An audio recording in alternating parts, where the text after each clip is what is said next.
In the name of Almighty God, I'm Master Sankoshi, and today I want to go through the work and energy in electrostatics. As in classical mechanics, using work and energy consideration wherever possible often saves time and energy.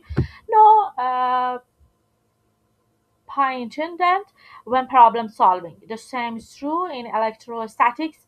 Let's start with point charge and then generalize to other configurations. The work required to put together a point charge is W is equal to 1 divided by 2 sigma. The lower boundary is I is equal to 1. The upper boundary is N.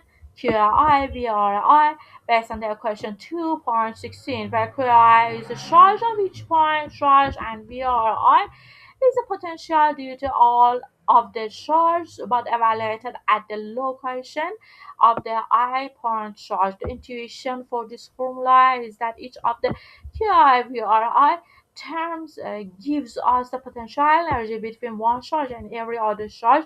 When we sum up all of these contributions, we double count the energy, so we need to divide by 2 to get the actual work. It should not be too mysterious to see that when we are not dealing with point charge, the work becomes an integral. W is equal to 1 divided by 2, the integral rho r v r, and the third order of differentiation are based on the equation 2.17. We showed that it takes to work to move charge around, but there is also energy stored in the fields themselves. The energy is just as the equation in 2.18. The simple formula can be extremely useful, as shown in example 2.4.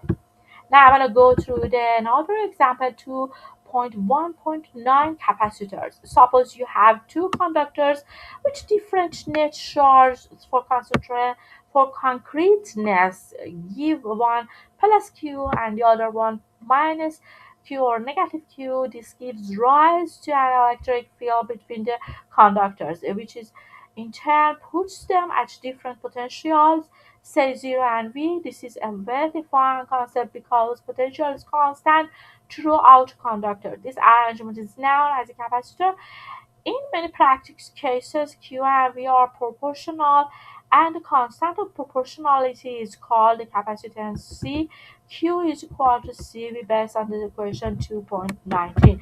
You will often hear the statement C only depends on the geometry of the problem. All this means is that the proportionality between Q and V holds with the same constancy independent of how the charge got here. It depends only on the shapes and relative orientation of the two conductors. Finding the capacitance is usually straightforward.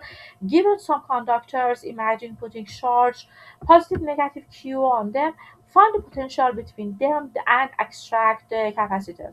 The standard example is two parallel plates of the area L is distance d apart. We will assume that I is very bigger than the d to the power of 2, such that the plates are effectively infinite and the field between them is constant.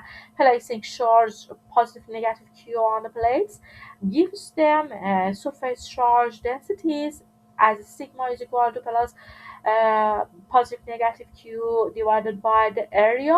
A straightforward application of Gauss's law in a plane geometry gives the electric field of each plate as E is equal to sigma divided by 2 epsilon 0, and where n is a unit vector pointing away from the surface. The fields of the two plates cancel each other outside but reinforce each other between plates, such that the total field is absolute E is equal to Q divided by R epsilon 0, pointing from the positive to negative plate. Doing the line integral along a straight line between the two plates to get voltage gives voltage is equal to QD divided by R epsilon 0, or rearranging the Q or the current charge is equal to voltage multiplied by the area epsilon 0 divided by the D. As promised, Q is proportional to voltage, so we extract the capacitance as follows. C is equal to epsilon 0 area divided by D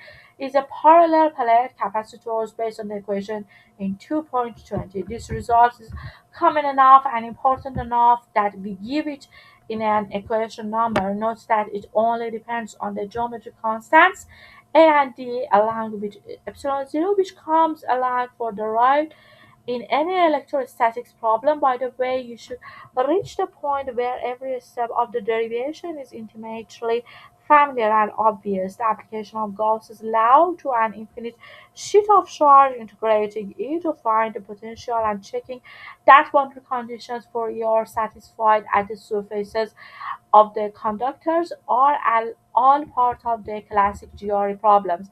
The device we have just described is called a parallel plate capacitor, along with the resistor and inductors.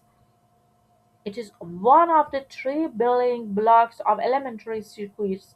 It has the interesting property that it produces a strong uniform electric field in a limited region of space. The field is Q divided by R epsilon 0 between the plates and zero everywhere else.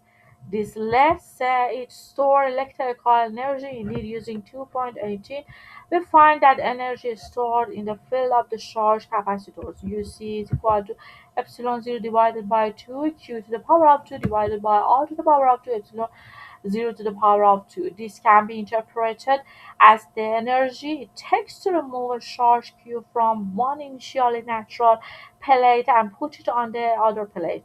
Using the relation Q is equal to CV, this can be expressed in a couple of useful ways. UC is equal to 1 divided by 2, Q to the power of 2 divided by C is equal to 1 divided by 2 C V to the power of 2. You should become intimately familiar with capacitors. They are completely defined by the equations in 2.19 and 2.21, so learn those equations well. There are other arrangements of conductors that act as capacitors. In such cases, both 2.19 and 2.21 still hold, but you have to derive the analog of 2.20. One example is two concentric spherical conducting shells, and another example is treated in the problems blue.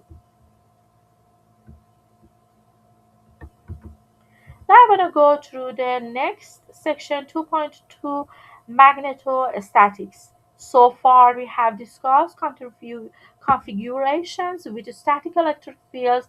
There is a very similar story for static magnetic fields, which are produced by constant currents of charge. This is a slight abuse of terminology, since moving charge, no static ones, are what create currents, but we are assuming that there are enough individual charges all moving together that the net current they create is constant in time.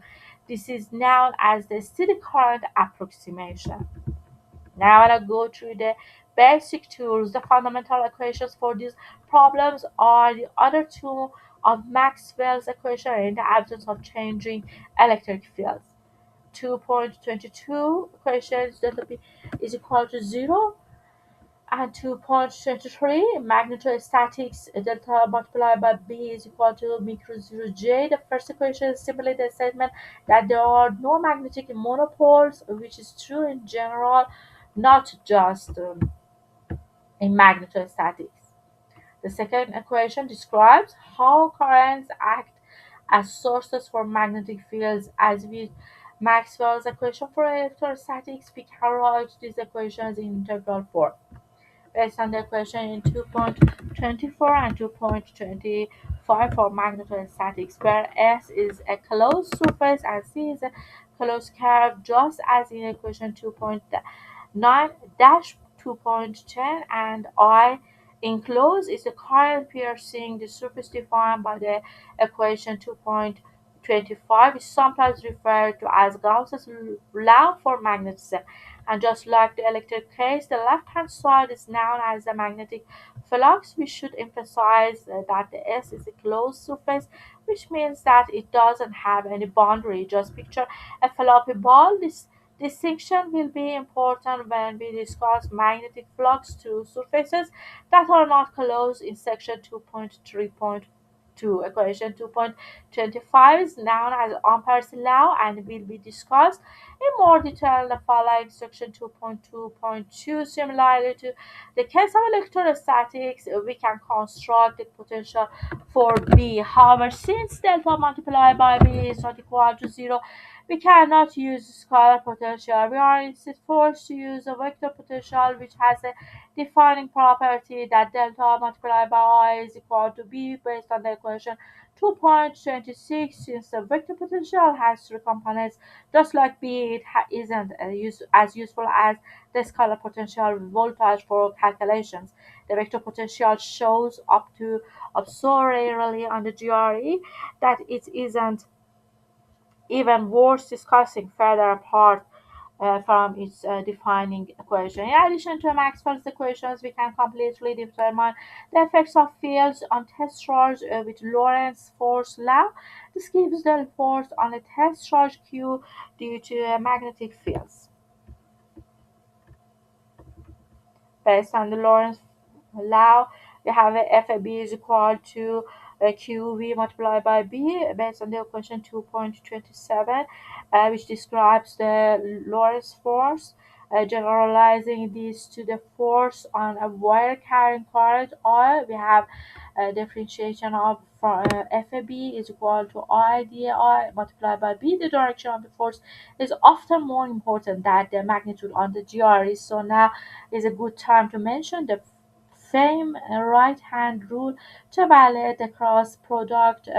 Push the fingers of your right hand in the direction of the wire, curl them around toward the direction of B, and your thumb will point in the direction of FAB. Alternatively, you can use the rule appropriate to the right-hand coordinate system. Z multiplied R is equal to P in cylindrical coordinates, theta multiplied by phi is equal to r in spherical coordinates, and so on. Problems in the magnetostatics almost always fall into three general classes. The first class is one finding the field due to a configuration of currents.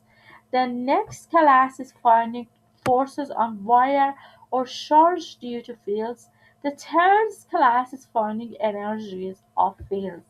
The first class can generally be tackled with Ampere's law or the Biot-Savart law discussed below. The second class can usually be solved with some variant of Lorentz force law, and the final class can be solved by integrating to final energy in a field configuration. Obviously, there are just general guidelines, but they have helped to put these topics in perspective. Thank you so much for watching my tutorial video until the end. Today is 16th of April 2026. Time is 12:13 a.m.